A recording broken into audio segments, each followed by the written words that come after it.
Cool. We're on. Welcome to the Athletes Health Podcast here, talking to athletes, coaches, leaders, anyone we can learn some tips, tricks, tools from in this mental lens of that mental performance to up our overall performance and just level up our game of sports and life. Always love to have these conversations. And through some emails and whatnot, I got connected with this pretty cool guy, Dr. Derek Alessi. Derek Alessi. Now I'll have you introduce yourself here too, but I honestly wanted to do a quick little synopsis of you fast for the audience. But you've gone through some health stuff of your own, and you're going to talk about it, I'm sure. But then you went and pursued the education, the master's in nutrition. I saw the PhD of just kind of health overall, and I know you'll go into that more because I see that is almost in some of the stuff I did. And I love looking at what you're doing now and your private practice and everything else. So I'm very interested to see this talking because you said that you have a lot of kind of mental performance aspects of it and just tying it to everything else you do. Derek Alessi, if you want to introduce yourself here a little bit, tell the people a little bit about yourself, and we'll kind of go where the conversation takes us. And I'm excited to have this one with you, sir. Yeah, no, Gabe, thanks for having me on. And I think you hit the nail on the head. You summed it up very well. Looking back, and I've been in this field now for the past 30 years as an exercise scientist and as a nutritionist, and people will ask me, did I always know that I was going to do that for a living? And the answer is no. In fact, I started undergraduate to go to dental school. I was going to be a dentist. And if you ask why was I going to be a dentist, it was really two reasons. Number one is I had an uncle that was a dentist and had a pretty successful and thriving practice. But number two is coming out of high school, I was 244 pounds. And so even starting undergrad, I was almost at 250 pounds. And on a 5'9.5" frame, that wasn't exactly awesome. So I had never been fit. I had never been athletic. I was never the quarterback of the football team or any of those great things. I was a kid just getting ready to go to dental school. And luckily, in the late 1980s, when I started undergrad, I had to take exercise science as a prerequisite for a lot of pre-dentistry classes. And when I say luckily, it's because I fell in love with it. And I fell in love with it because I saw it as a way to help me and help myself out, thinking full well I'd still go back to dental school and so on and so forth and be a dentist at this point. But it spoke to me. I enjoyed it. I found it interesting. I found it as a way to help me. I dropped about 75 pounds or so and even got on the stage of competing in a bodybuilding show in late 1989. It's been a while, Yeah. but dieted down from being a very heavy guy to being on a stage of a bodybuilding show, my one and only ever bodybuilding show. So my body changed. I found it exciting, and I started pursuing this whole career in which it's an infancy of personal training, nutritional counseling, and so on and so forth. And I guess to maybe marry a couple things, Gabe, to your point, initially I thought it was all about fitness. Then I thought it was all about nutrition, and it is. But ultimately, it's all about mindset. And that's something that I've not only used for myself, but for my clientele for the past 30 years, because honestly, that is the mothership. Control your mindset and great things can happen. Now, Dr. Derek, this is pretty cool to hear you say this because I'm seeing almost like a tunnel vision of what my path could have been if I kept going down one of the options that I had. So you probably don't know this, but I graduated Iowa State in a diet and exercise concurrent degree. And so it really funnels you in to the exercise science and then into the dietetics route. But I took kind of all my research into neuroscience and psychology, which is why I found this stuff so fascinating. But it ties right into what you're saying of I found this, and you're obviously the one who's worked with way more people than I did. I've done personal training, some in college, and health coaching, but I found you could do all this stuff with the people. I'll try to help them out, but it always came back to the mental side of if they're going to actually use it, if they're going to actually stick with it, and everything else. So I put all that together because I was hearing you just do that quick explanation of going from exercise science to nutrition to kind of a whole holistic viewpoint, bow on top of it. That was almost kind of my route that I was trying and that I was doing until I went niche in with the athletes and everything else. So that is pretty cool to hear you say that. I didn't know that uh, coming into this. Well, great minds think alike, Gabe. Clearly, we're tuned into the same type of principles. And yeah, obviously it's a game changer. And I like what you just said. How do you make this whole thing sustainable? How do you make it so that you're not constantly struggling or yo-yoing in the diet world? And there are tricks and techniques to doing it. And I could talk about this all day long. I just love it. And I love the results from it in terms of how you can help people. And okay, so one thing that you're saying that also I think would relate to some people is I'm recently going to go do a talk with just some high schoolers, and it's not anyone specifically amazing at sports or anything. It's kind of more Gen Pop, probably. But one thing that they do have questions about is like the athletic space or just being like more healthy in general. And knowing that your background, where you come from, oh, I'm going to go to dental school, and that's what I'm going to pursue. But then seeing that kind of flip switch of all these other things that we can do for almost the mental health side. And I know we're not going to be practitioners in that field, but how have you seen kind of the work you've done with adults or anyone? Because I know you work with children too in your practice. How have you seen that kind of help their almost mental edge? And you can tie any nutrition or uh, fitness uh, snippets into that too. I'm totally down to hear any of that because I think that helps the kids as well as they're on their phones or on screens all the time. You know what I mean? They're not moving all the time. So I want to hear your viewpoint on kind of that. Sure. No. And Gabe, let's say that you're in high school Yeah. and your grades aren't awesome. You're not exactly a model student.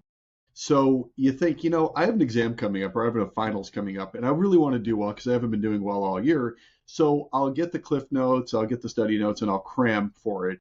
And maybe I can pull off a good grade, maybe I can't pull off a good grade, but we'll see what happens. And then as soon as it's over, I kind of go back to my old ways of not being an awesome student. That to me is the approach of the current diet industry or fitness industry. Oh, I got spring break coming up, or it's New Year's resolution coming up, and I'm going to go keto for 11 days. I'm going to work out every single day, and I'm going to get in great shape. But then after 11 days or 14 days are over, you go back to your old ways. So where mindset comes into it is, I would love it when students approach their teacher and say, I haven't been a great student. My grades have suffered, but I'm very committed to becoming a much better student. And the teacher would say, of course, that's wonderful. I'm glad to hear that.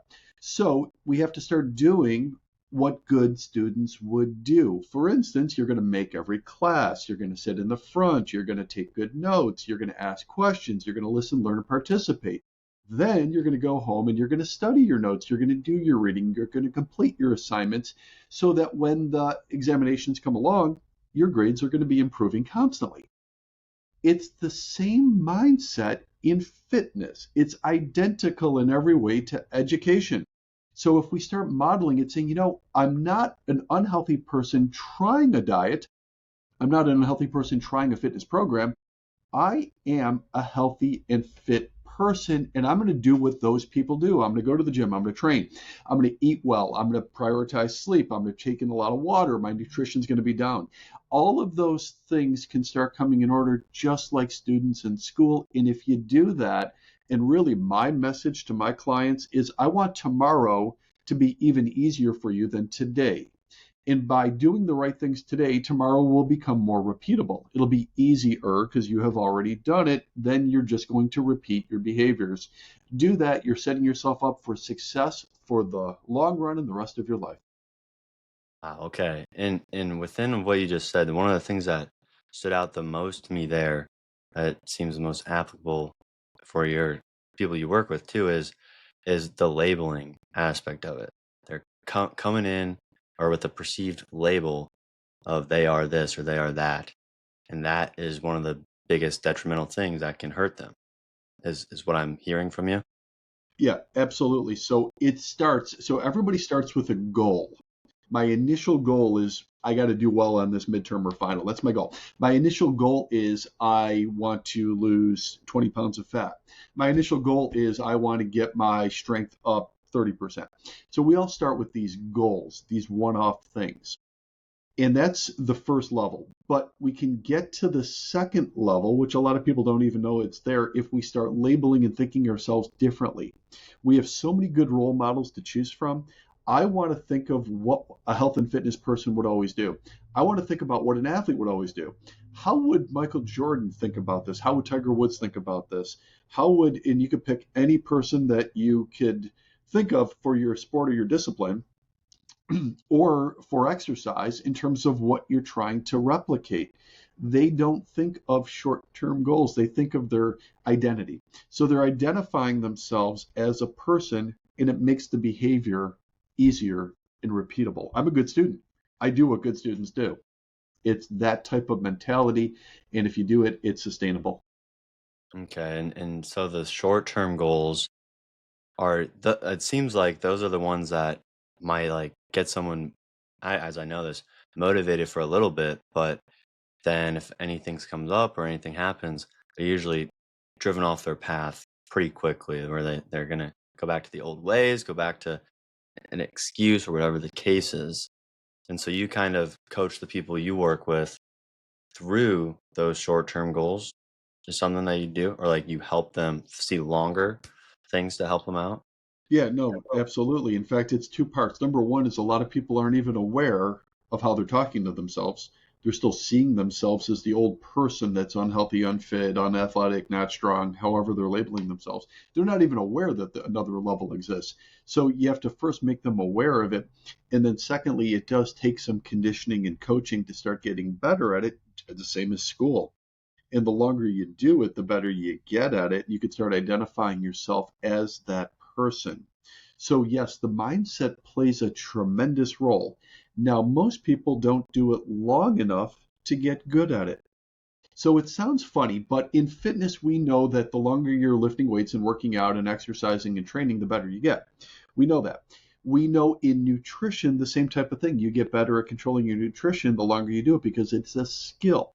But we lose the fact that the mind works the same way. So initially, none of us are that good at it because we haven't been trained in it. And if you try to have this conversation with somebody, they don't even realize that it's a thing. They think, well, no, I could change my mindset at any given time. I could turn the switch. It's New Year's resolutions. I'll turn the switch and I'm gonna be in great shape. Well, I hope that is an initial goal, but it's a little bit more complex than that. You have to do it a little bit longer to start getting better and better and better at it. And I don't see an end to it. I don't see an uppermost limit. I think you could always get better. You could always improve upon it. The same type of mindset that somebody like a Tiger Woods in his prime had is I never had that perfect round, and I think that perfect round is out there. Now, if you, and that's at the nth degree, but I like the approach of it of I could always get better at the skill of controlling my thoughts. And if I do that, it makes this whole thing a heck of a lot easier.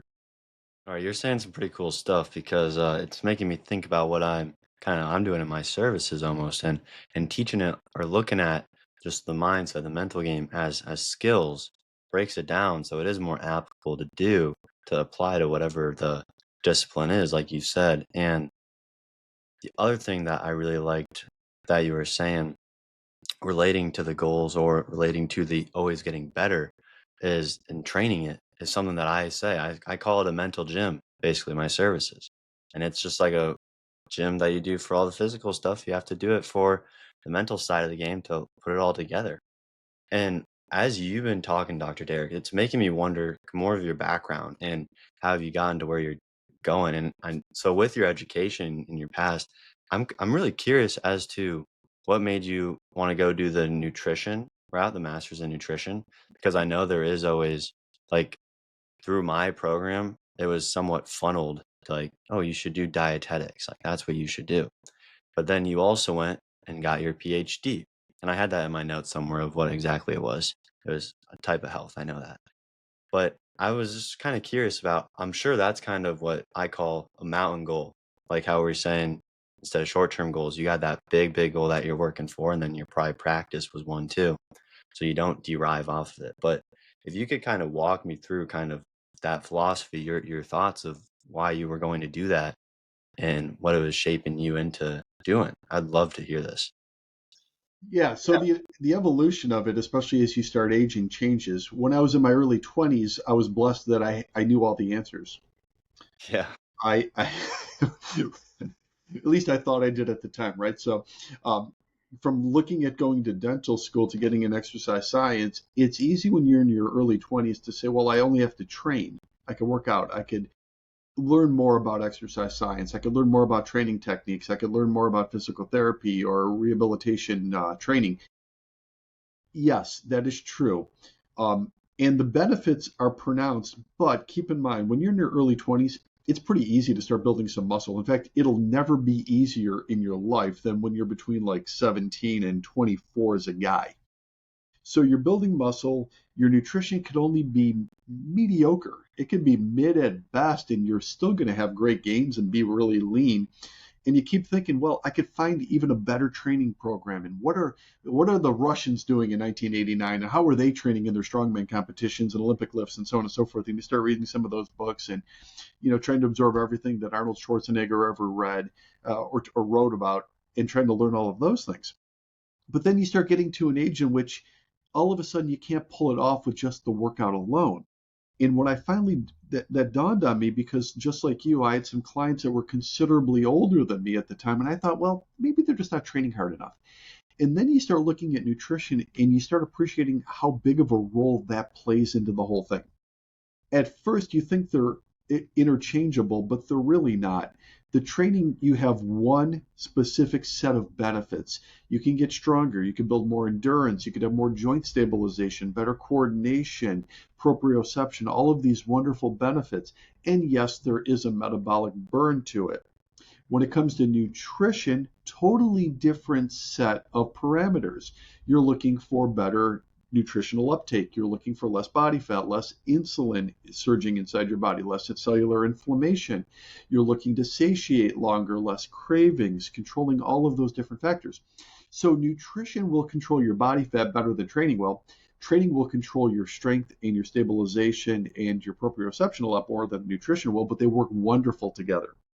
So I started getting more and more into nutrition because, now I'm in my mid 20s and I have clients that are 70, 75, 80, and nutrition is a bigger and bigger thing. And at the time, keep in mind, in the late 1980s, everything was about low fat and no fat diets, which is extremely dated. And you don't hear much about them anymore because they were awful. It was terrible. Your fat levels were way too low. Endocrine system was crashing. Not enough protein in the diet and super high carb, so it was very difficult to control body fat.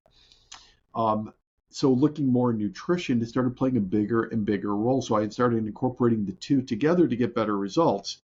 But then eventually, once again, and I've been doing this for 30 years, came to the conclusion of people have these goals and they can get to their goals, but it feels like as soon as they get to their goals, they start asking me, what do I have to do for maintenance? Now, maintenance to me is a very dangerous word. So I'm going to go back to my school analogy again. If I'm a D student in school and I talk to my teacher and I do the right classwork homework and I get my grades up to an A, I wouldn't say to the teacher, okay, now that I'm an A, I'm looking at maintenance. I want to you start incorporating some more bad nutrition or some less workout sessions or less school. They would say, awesome, you're on your path to going back to being a D student again. And Gabe, in school, that would make all the sense in the world, but in fitness, it doesn't. See, people think, oh, if I lose the weight and get stronger, then I can go into maintenance and I can take my foot off the accelerator a little bit. You can, and you're going to go back to where you started from. So it was really about sustainability. I want to get myself to the sustainable level and keep it there. And that's when I started looking more and more into the mindset, just like you mentioned. So looking at it, I guess the thing that would have really filled out the entire academic process would have been some type of degree in psychology, because ultimately we don't learn that in school.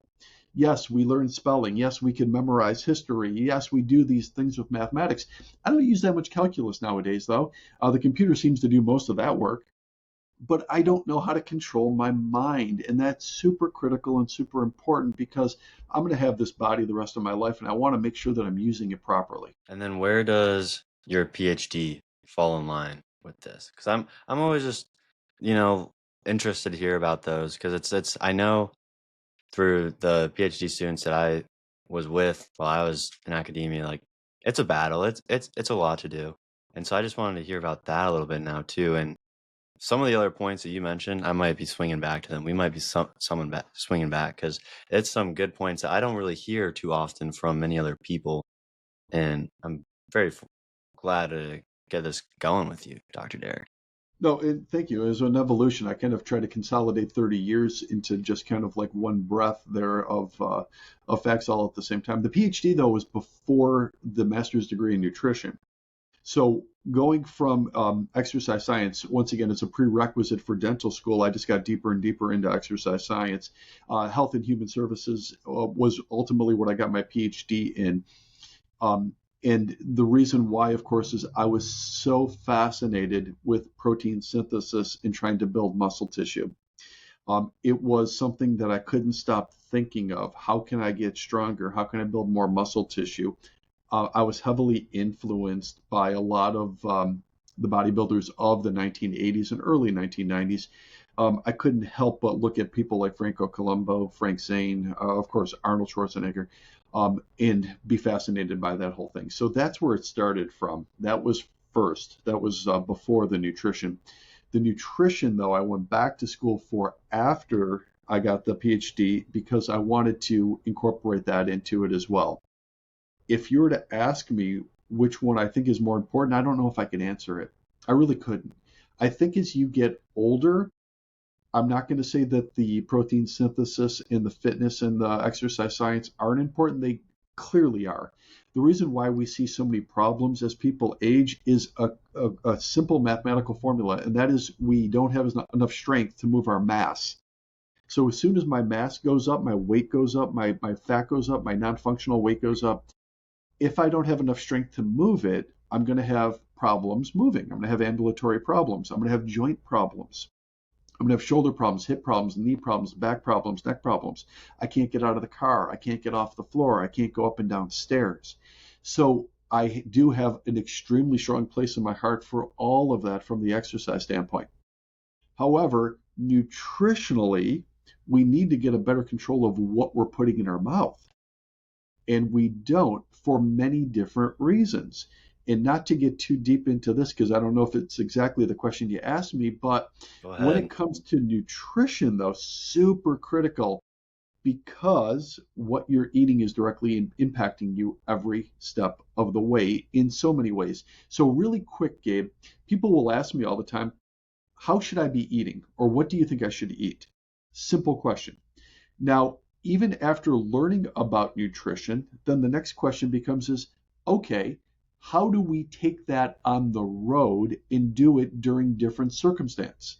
And people will say, well, what are you talking about? Well, keep this in mind. Nutrition is just like a skill. Think about golf.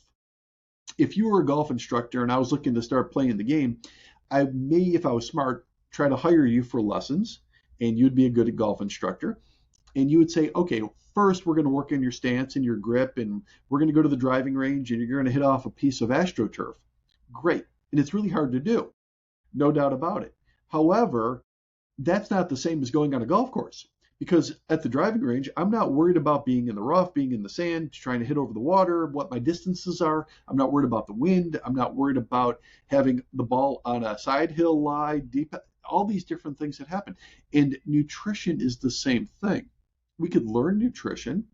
We could put down what the macronutrient profile should be, but what are you going to do when you're not at home? What are you going to do if you're at work, if you're at a restaurant, if you're at an event, if you're at a party, if you're traveling?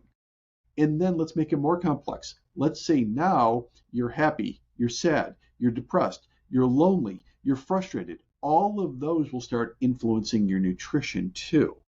So it's really marrying a couple things together. So my evolution was initially young guy, build muscle, simple. What's wrong with you? Everybody should be training. To let's incorporate nutrition. And that ultimately was the evolution until I finally got to the third, which was mindset. Thank you for tuning in to the Athlete's Health podcast. And I just wanted to share what we're all about. The Athlete's Health is an online mental gym helping athletes build confidence and resilience in both sports and life. Now, we've got something for everyone, whether it's the free newsletters, tips and tricks on them, or engaging social media content where we're broadcasting these episodes and sharing these actionable insights for you to take home and use right away. Athletes, coaches, parents, even teams, we're offering everything from these free resources to personalized coaching and monthly memberships in the gym. Plus, with partners who share our vision, we're creating multiple ways to check in and grow with us wherever you are. Now, if you have questions about the athlete's health or just want to chat about mental performance in life and just want to talk it up, reach out anytime. Now, together, we're building TAH Titans, those resilient, hardworking, and ready to conquer their goals people, athletes. Now, let's get back to this episode. Keep striving towards greatness. Are you a golfer? You Do can you like tell. golf? You can I tell, get, huh? you've just brought up a couple different golfers, and you walked through a little bit of golfing. I'm getting into golfing. I have some friends who like are really good, and I can now get on the I can get on the course at least. So I was hitting the driving range a lot, but you say it's totally different, and it's when you're on actually on the course, and the skills like you're saying apply to everything, and that's one thing that I like to do is with like what I do in the mental side of the coaching is make it very applicable. I always like to tell people is to go do this right away. Go try this out right away in the next practice. And I'm sure that's exactly almost what you do in at your practice, is have them go apply it that night, that weekend. Go try this out when you're in this situation. See how it works. And I think that is one of the big things that you stated there because it's a skill. You're saying everything's a skill, and that's a great way to look at it. And we have to go use those skills just like we use the muscle. And if we don't, it goes away. So that's a pretty good point, pretty good perspective that I don't think people always often think of around all these cases that we're talking about here for just our overall health. Yeah, no doubt. Golf is a great analogy for it. And my story with golf is quite simple. I had a client, this was years ago. He said, "Hey, you want to go play golf? I belong to this country club and we'll go play." And I said, "Honestly, I'm not a golfer. I don't play golf. I don't have clubs. So I've never played before." He said, "Okay." A week later, he delivered to me a golf bag full of clubs. And he said, "Here, I want to give you these clubs. I want to give you this bag, and you're going to be now a golfer." I said, "Yeah, I know, but I don't know how to play." He goes, "Yeah, I know. I set you up for lessons too." So he set me up for lessons for golf, and that was my introduction to it. Now, I don't know if he did this intentionally. However, he set me up with a golf instructor who was a very attractive female. So it got my attention, and all of a sudden, I had this love for golf. Right? So I didn't want to miss a practice. I wanted to learn more and more and more. And that was kind of my interest in jumping into golf. But it's so similar to lifting weights. It is so similar to nutrition. It is so similar to mindset. It's one and the same thing. It's a skill. And yes, I completely agree with your point. These things are all different skills. We just don't know them at the time. Now, also, I was listening to what you're saying before, working initially as a personal trainer and so on and so forth. The one thing that clients will constantly bring up, or athletes will constantly bring up, is you don't understand. I'm extremely busy right now. They might say, well, at work, I'm super busy. I have all these deadlines. I couldn't be busier. At home, I got the kids. They're going all these different directions. Or if you're younger, you say, well, I have all these different events and they're going on. I can't eat well right now. You don't understand. It's the same as the golf course changing conditions. It's the wind, it's the rough, it's the sand, it's the water, it's all of these different changing conditions. You have to learn how to manage it and get better with it. Because the one thing I can tell you about life is the stress and the pace will never slow down. You'll always have a new stressor around the corner. It'll change, the stressor itself will change, but you'll never not have the stress. A sailor will never not have waves, but you can't use the waves to knock you into the rocks. You have to be able to learn how to manage and navigate the waves. It's the same type of thing, finding the right mindset, controlling your thoughts so that you can help control your emotions and ultimately the success of your life. So that's really how I go about this, and it seems like you're the same way with it, of learning how to start developing that mastery of your own psychology. That is pretty cool, and I can attest to the stress never going away. 'Cause as I graduated in the spring last year, and different stressors keep popping up, but you just gotta keep going, and but your ship and the wave metaphor, I'm hearing a few new metaphors that I've not heard before, and I'm really liking this, and I'm learning a lot from it too. The Kinda just going through the times and making things happen. How did your practice come about? That's something I'm wondering, where, like, you work at. How did was this always a thought that you wanted your own because your uncle had their own dentistry? Or where does this kinda come from? Yeah, no, that's an interesting question. And by the way, with the metaphors, feel free to use them and steal them in any way you can. So hopefully they serve you as well. Uh, for me, while I was an undergrad, I figured, well, for a little bit of some pocket money, some side money, I'd start training some people on the side. So I started doing personal training. And keep in mind, and I was telling you before the call, I'm just outside of Buffalo, New York. I'm very close to the Canadian border, and nobody in the world thinks of Buffalo as the hotspot for health and fitness, especially in the late 1980s. So it was kind of a newer, novel type of a thing. In fact, I was one of the very first personal trainers in all of Western New York, which was kind of a big deal. And I lucked out, Gabe. I'm not going to look at it any other way. I lucked out because one of my very initial earliest clients happened to be one of the owners, or two of the owners at the time, of the Buffalo Sabres hockey team. So, with working with them, I started working with a lot of hockey athletes. So, I started working with professional NHL players at a very early age. Now, keep in mind, in the late 1980s, the Buffalo Sabres did not have a health and fitness program or health conditioning program on their NHL team. It's 1989 right now. So, they would send their players to me to start working with them. They developed a program later. I think 1993 is when they developed it, but initially that was my earliest clientele. So sports teams owners and professional athletes. So I started having all of this success very early on. Once again, now I'm just barely out of school, barely out of undergrad. I'm still taking classes. I'm working with people very early on in the morning. So I started 5 in the morning, and I'd start working with clients, and I'd work from 5 until about 8 in the morning. I would run off and go to school. So in Buffalo, we have the University of Buffalo. It's a state university of New York, 20 minutes from where my building was, my practice was. So I'd run to school. I would take classes, come back, and I would work with clients in the afternoons and evenings. I would study late night. I would sleep like never, and I would just kind of rinse and repeat and just keep doing it. And once again, I was blessed by getting that as a clientele, and it kept growing and thriving from it. So all of a sudden, I'm working with a professional sports team owner who turns me on to other professional sports teams owners. And of my first 10 clients, 6 of them were professional athletes, and 2 of them were billionaires that owned professional sports teams. So I thought, Gabe, this is so easy. Life I have figured out. I have figured out life. I don't know why people are struggling. I don't know why, my parents and grandparents had such a hard time. This is so easy, right? Um, that's how I started. Uh, if we had a long enough podcast, I'd tell you about dark days in between. We all have them, where things come to a crashing halt or a screeching stop. But that's how I started in this field. So I'm taking classes during the day. I'm working really early. I'm working really late. I'm working myself to the bone. But things are growing and they're jumping like crazy. And honestly, I got off to a great start. So I figured life was very, very blessed.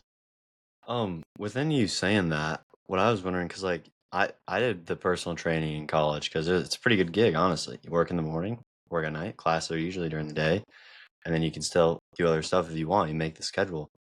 But ultimately, right, like I wanted to continue and do what I'm doing now as I saw the need. Where did you, when you were doing that, I'm just full of curiosity. Was it your own practice at that time, or was it like under someone else's gym or under someone else's thing? No, it was my own, but it had to be my own because once again, personal training wasn't a Oh, thing. okay. Yeah. So back in the late 1980s, especially in Buffalo, it was very simple. There was a couple big box gyms, and that was about it. So being a studio, being a personal trainer is what appealed to some of these high affluent people because they weren't going to walk into a gymnasium. That just wasn't going to happen.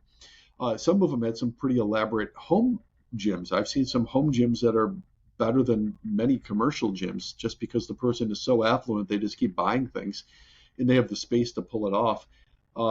So yeah, no, it was my own practice that I opened up as just a doing business as a DBA. I remember still going to my town hall in March of 1989 and just getting a business license to open up a bank account, really, for no other reason.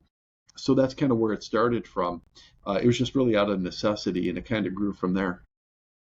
So from there to now, obviously, probably a lot happens. Um, but and we'll see what time we get. We'll definitely end at the hour. But um, what I was wondering is now after in talking to you, what separates your practice now from other practices, other health places? Like, what makes people keep coming back? Or because I have some ideas of what might separate it, but I want to kind of hear that from you, or what some customers say, or anything around that lens of the You know, topic. I think it's my witty sense of humor. Yeah, it's that can be part of the answer. it's definitely not that, right? Um, so how would I distinguish myself? How would I portray myself? And honestly, it would be I want to give people a complete program. It's easy to deliver fitness. The easiest thing in the world is to deliver workouts, deliver fitness. Now, yes, that could be at different levels. You might say, well, I'm not a beginner trainer. I'm more advanced, injury prevention, physical therapy, all of these different functional movement patterns. Fitness is the easier component. Having a mix between fitness and nutrition is very powerful because ultimately people are going to have to learn how to eat differently. So that's the first differentiator. And then the second one is, of course, can you sustain it? So the mindset and the longevity really comes into the fact that I have been living this way myself for 35 years. I've been teaching it for over 30 years. So initially, when I was younger, people would say, "Hey, you're in your mid 20s. What do you know about being able to pull off results for somebody who's 60, 70, 80 years old?" They don't ask me the same questions anymore because I have walked the walk for so long. Um, so that's ultimately what would distinguish is having a complete program of the right exercise, the right nutrition, and the right accountability for the mindset in order to get sustainable results. Now, the next question is, well, what are people looking for that come to see me? And that is this, Gabe. Most people that come to see me aren't brand new to trying to improve. Most people that come to see me will say, hey, I have joined umpteen gyms. I've worked with personal trainers. I've been on diets. I have all this home fitness equipment. I have 7 Pelotons. I have 4 Fitbits. I'm shooting Ozempic. I'm doing all these crazy things, right? But nothing has worked. Can you give me something that will work? And the answer ultimately is no, I cannot give you something that can work. You must give yourself something that can work. You're looking for that cramming. You're that student still trying to cram for exams. You must accept the fact that this is a skill that you have to learn to get good at no matter what your age. So, yes, even if you're in your 60s, 70s, or 80s, ultimately it's a skill that isn't developed yet. And as you develop it, do not see it as uh, like a prison term. Don't see it as that at all. It's not an obligation, it's ultimate freedom. You're going to rejoice because you're going to learn how this will give you freedom and you'll break away from all of these different one-off things that are holding you hostage. So ultimately, you're learning how to operate properly, and that's my hope of what I can give somebody to differentiate myself from everybody else. Yeah, and because one thing that you said of where they come to you after they've tried a couple things, right? I mean, it seems like most of the times people have to try it out themselves. They have to go through a little bit of it and mess up and fail till they go and try and actually figure out how to get the help and where it comes from. But you kind of put the power back on the person and take them up their path. Say, like, I can't just put you on a cart and pull you up here. You got to still do it yourself. And that kind of goes back to the kind of accountability, the self thing that we're talking about, to your school analogy, which is pretty good. Within all that, one thing that I think would be very helpful for me to know even too is is what's like one or two things that you help someone or like you kind of twist in their thoughts on how they can start to do it, how they almost find that empowerment where they maybe have to go through some of the tougher times and actually learn it and start doing it, and especially in your health Yeah, your health field that you do. yeah, no, I think it's ultimately about asking questions, and that is a question I'll ask somebody is, if this was school, what kind of student are you? They'll say, well, I'm at a loss here. I came to you because I want to get stronger. I want to get more fit. I want to lose weight. Yeah, I know. But okay. But if this was school, what kind of student are you? And I want to know that just so I could judge your mindset. Well, I think I'm a pretty good student. Okay, great. Well, wonderful. That's great to. Are you willing to become a better version of yourself? And that kind of gets them to stop for a second. A better version of myself. Well, yeah, because you're not a person that doesn't have good intentions. You just told me that you joined 19 gyms and have all these home fitness equipment and all these Fitbits and everything and tried these diets. So you have great intentions. You have goals. I don't think you're without goals, but are you ready to improve? Are you ready to embrace improvement? Are you ready to change? You, yourself, are you ready to change? Are you important to yourself? Are you going to put yourself first? So I like to ask them the questions just to see if they are. And I think it kind of stops them for a moment. And you can do this at any level. It doesn't have to be an older person. You can ask a younger person uh, all the time. You can work with an athlete and say, hey, are you willing to be a better version of yourself? And at first they'll say, well, of course, I wouldn't be here if I wasn't.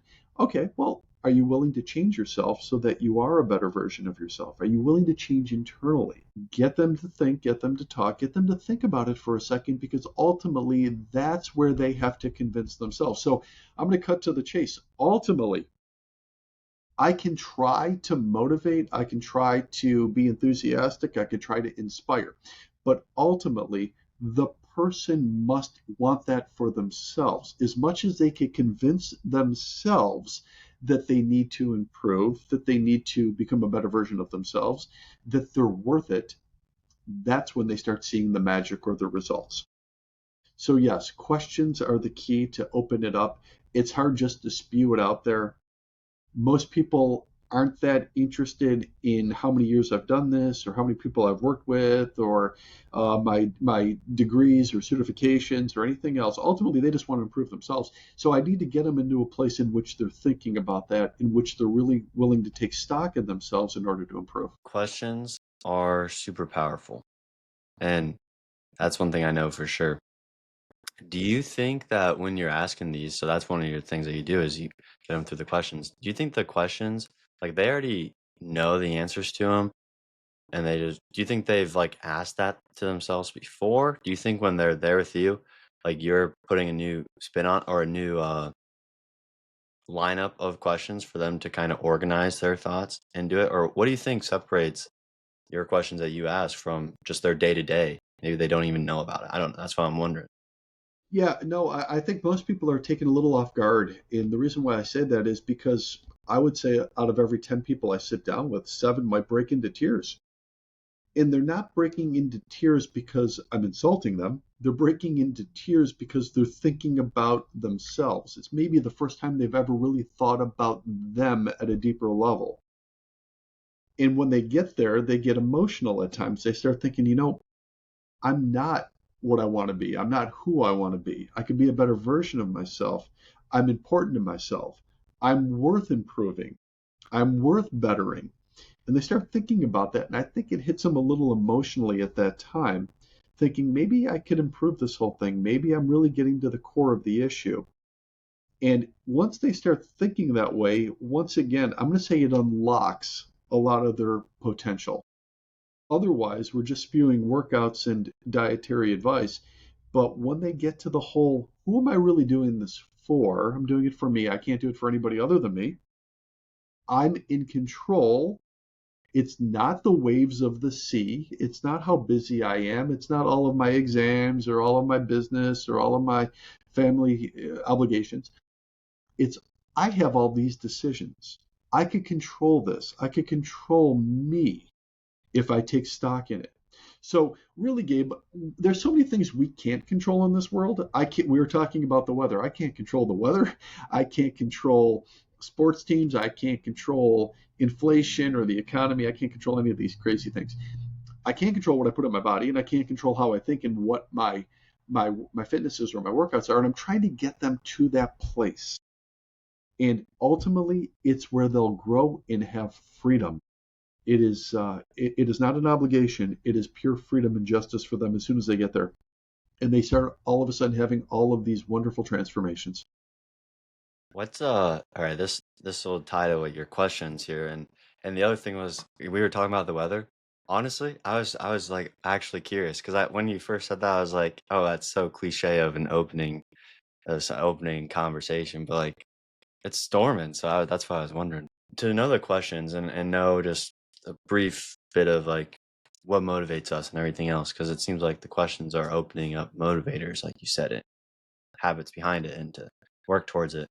I know a lot of it stems from like going away from painful moments or going towards the pleasureful moments. And I know everyone has different perspectives on this, but from your perspective and with all the people you've worked with in your extensive time, do you think it's more so these things open up kind of the painful thoughts and the painful memories and the painful what ifs, or do they more so open up the pleasureful this stuff could happen. This stuff was good in the past, and or obviously a combination. You can say a combination, but I'm curious your thoughts on.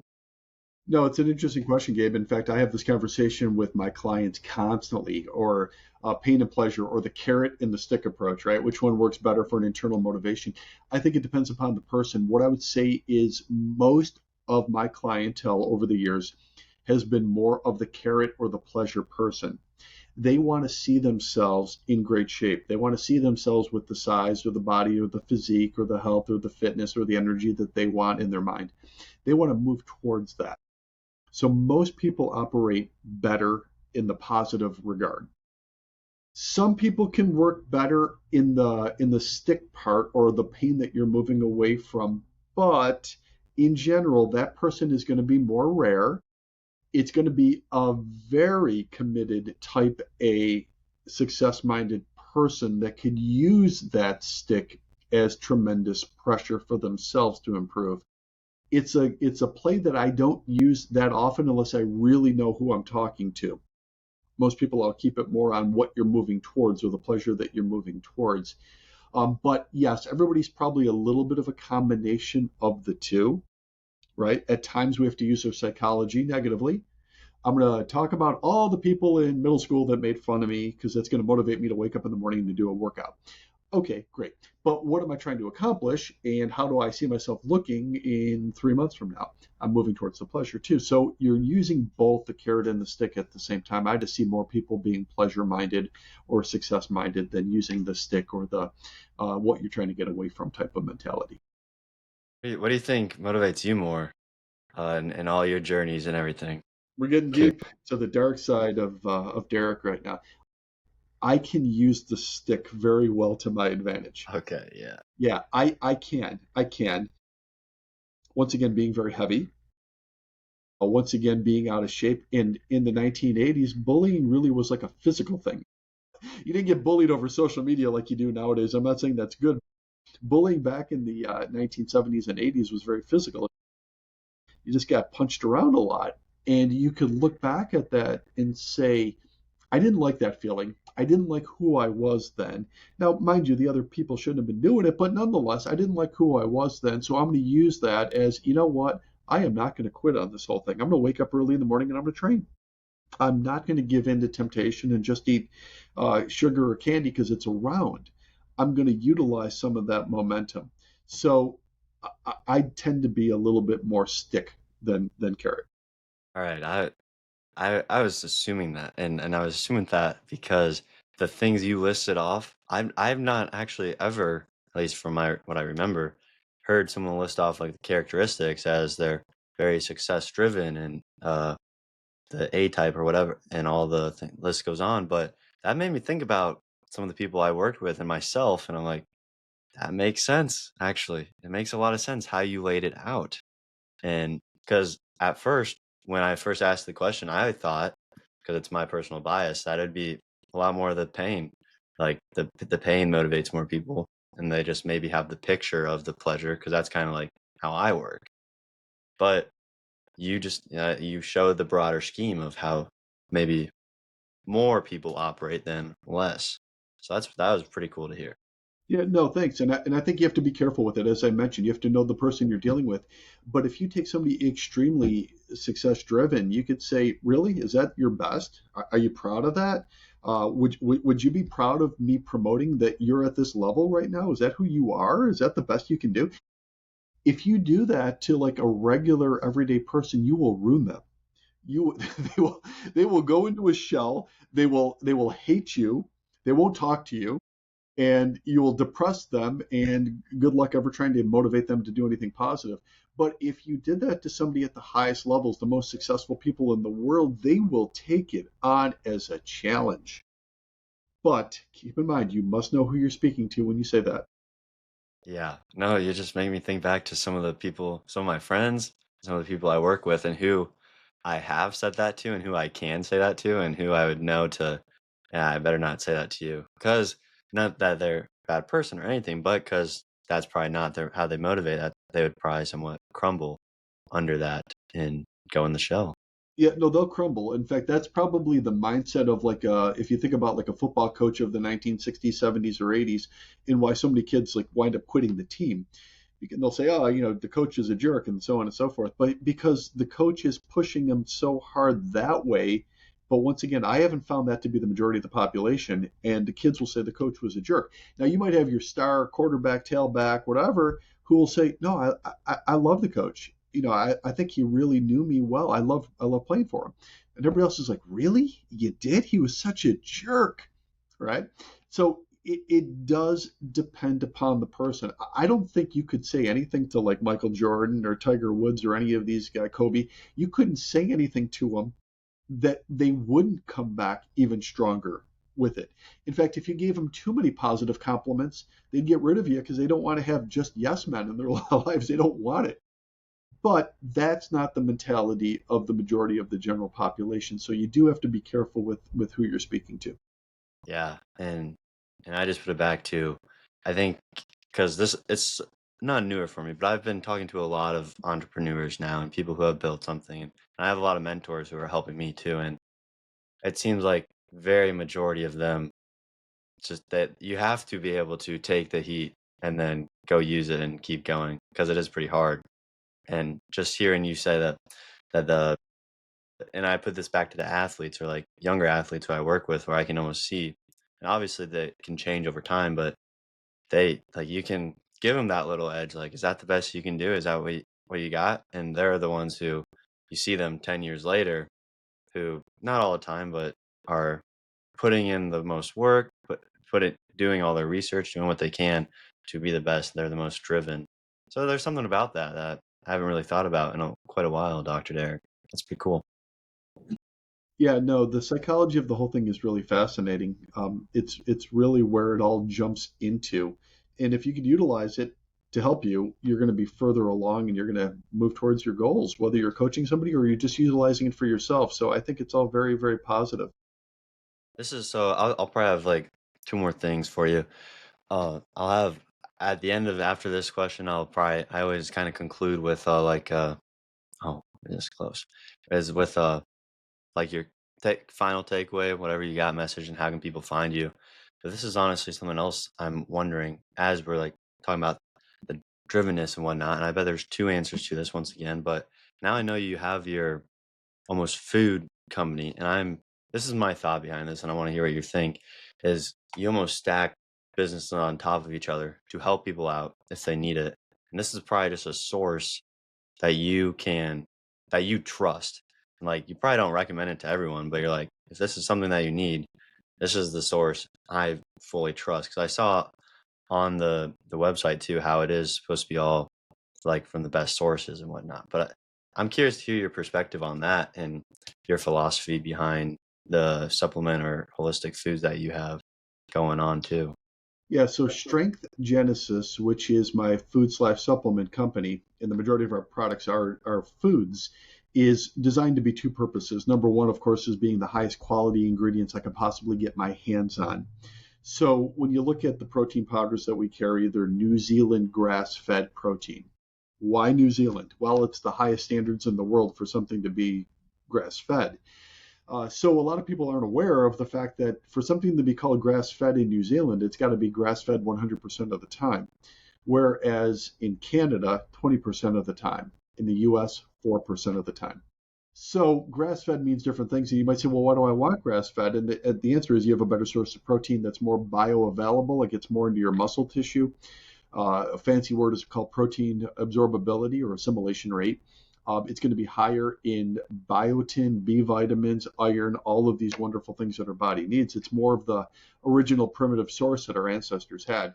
So I wanted ingredients like that. I wanted grass-fed protein. I wanted Icelandic cold processed fish oil.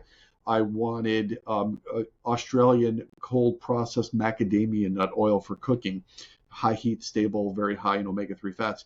Highest quality ingredients. And then secondly, I didn't want more plastic in our bodies. So you've heard about all of the terrible effects of microplastics being carcinogenic, increasing estrogen levels, increasing the risk of many different bad diseases, not excluding diabetes and dementia. We have way too much plastic in our bodies, way too much plastic in our lives. So think about a protein that's not in a plastic tub, but it's actually in an aluminum container.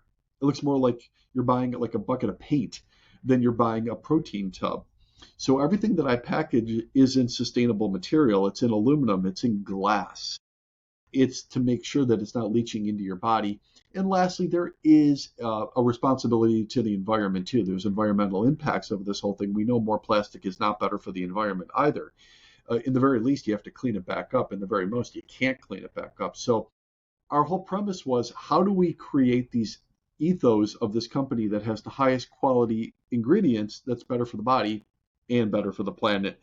And that's essentially what we did with Strength Genesis. So the products on there are the highest, cleanest quality sources I could possibly find, along with the best practices of packaging that we can get our hands on. And we're very proud of Strength Genesis. I'm so glad I asked that on here because if I almost forgot, and then I was just gonna ask you afterwards, but then I remembered towards the end, and that's awesome because, and I knew it was aluminum and glass. I just forgot for a second, but you bring up so many valid points within that, and I did not know about the grass-fed statistic there, and I went through that whole curriculum. I should have. Feel like I don't think I would have forgot something like that. So that's something I'm gonna have to talk to some people about too. That's crazy. I know some people I'm gonna talk to right now. Dr. Derek, if you had one kind of final takeaway or one take home message, wrap up, whatever you thinking around that lines, and then how could people find you if they have any other questions, anything else? I'll also put links in like the description to all this too. But The one final takeaway would be work on improving yourself, the better version of yourself, to improve the quality of your life with your training, with your nutrition, with your schoolwork, with your athletics, with all of those individual components. But it does start, of course, with how you think about it. So convince yourself beyond a shadow of a doubt that you are improving, that you do have the capacity to pull this off, and that you are important enough to make all of these changes to improve yourself. The way to find me is go to strength.com. All of the social handles are on there as well, the Instagrams, the LinkedIn's, all the emails. They're all on there as well, so you can connect with us in so many different ways. And lastly, when it comes to supplementation, I'm going to tell you to go there, look around. You will see things that you may have never seen before and say, you know what, I should be cooking with this, or I could be eating this protein, or taking these creatine gummies, or so on and so forth to help your athletic events as well. I appreciate that, Dr. Derek, and I learned a lot from this. And I'm just thinking too, to kind of conclude with your wrap up, goes back to that label that we first originally talked about of get with that and put in everything else that you just said. But appreciate you being on the Athlete's Health podcast. And I'm sure I'll catch you around some point. So No, see you perfect, Gabe. later. Thanks for having me on. I appreciate it. Yeah.